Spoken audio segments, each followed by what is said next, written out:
بسم الله الرحمن الرحيم. أهلا وسهلا طلاب الأعزاء طلاب الصف الأول إعدادي محل امتحان في مادة العلوم. السؤال الأول على بركة الله تعالى بيقول لي أكمل العبارات الآتية.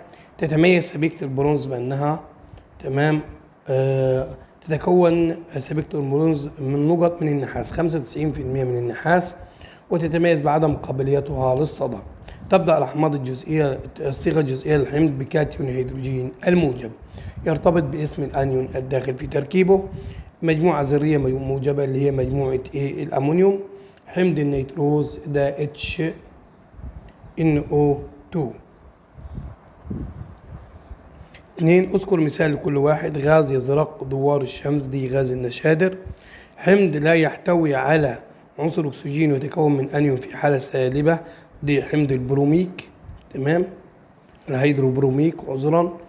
اذكر أو صنف الصفات الآتية إلى وراثية ومكتسبة وغريزية. شعر مجعد دي صفة وراثية، بناء الطائر للعش دي صفة غريزية. طائر جسم ينزلق من ارتفاع 20، إذا كتلته ب2، إذا كانت كتلته احسب الطاقة الميكانيكية. طب أنا عندي معلومة هامة جدا بتقول إيه المعلومة؟ إن الطاقة الميكانيكية عند نقطة الارتفاع، الطاقة الميكانيكية بتساوي طاقة الوضع، بتساوي طاقة يا ولاد الوضع اللي هي ميكانيكال انرجي، طاقة ميكانيكية بتساوي البوتنشال انرجي. طب البوتنشال انرجي طاقة الوضع بتساوي الكتلة ماس في عجلة الجاذبية في الارتفاع.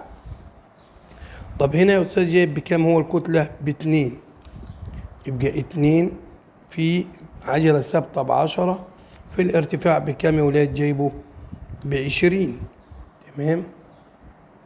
يبقى هقول له كده 2 في 10 ب20 في 20 تبقى تقريبا كام يا ولاد؟ 400 في 20 في 20 بكام؟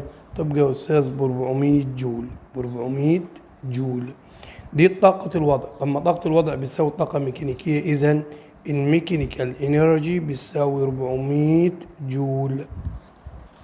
سؤال بعد كده بيقول يا أستاذ السؤال الثاني صوب ما تحته خط.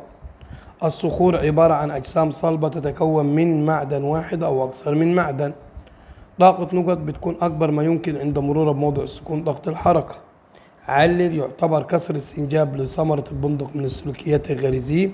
أقول له لأنها سلوكيات تنتقل من آباء الأبناء بدون تعلم.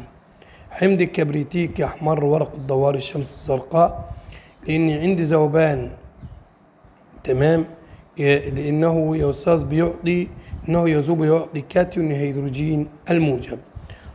تتناقص طاقة وضع الجاذبية عند سقوط الجسم لأنه بيقل الارتفاع، وكلما قل الارتفاع بتقل طاقة الوضع لأن طاقة الوضع تتناسب طرديا مع الارتفاع.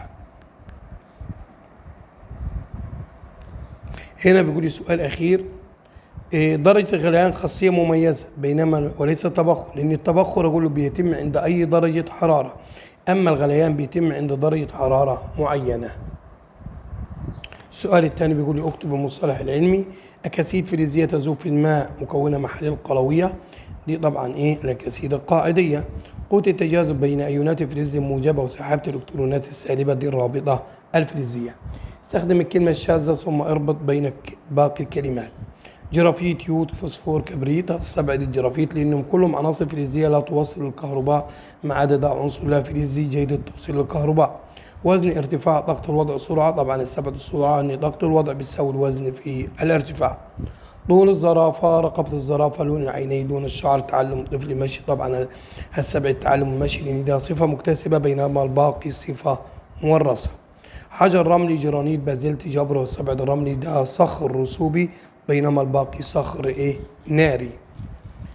يشعر شخص يرتدي ملابس مبللة بالبرودة رغم دفء الجو. ليه؟ لأن الماء بيكتسب حرارة عند تبخره، تمام؟ ولا دي هي إجابة صح؟ طب تعالى ناخد باقي الإجابات. هل الماء يفقد حرارة عند التبخر؟ لا، عكس، هو بيكتسب حرارة. يفقد حرارة أثناء التبخر.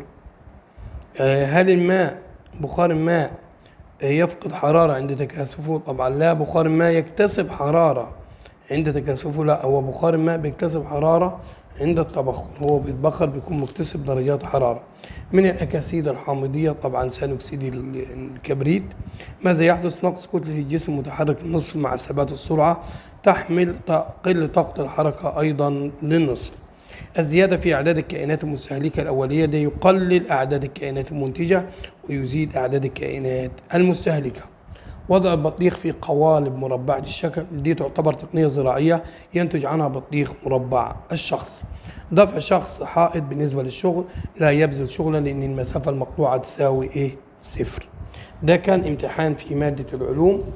رجاء من طلاب الأعزاء الاشتراك في القناة وتفعيل زر الجرس، وإن شاء الله سوف نكمل معكم حل تدريبات واختبارات يومية في مادة العلوم الصف الأول الإعدادي، ولكن رجاء مرة أخرى الاشتراك والمتابعة. أشكركم والسلام عليكم ورحمة الله وبركاته.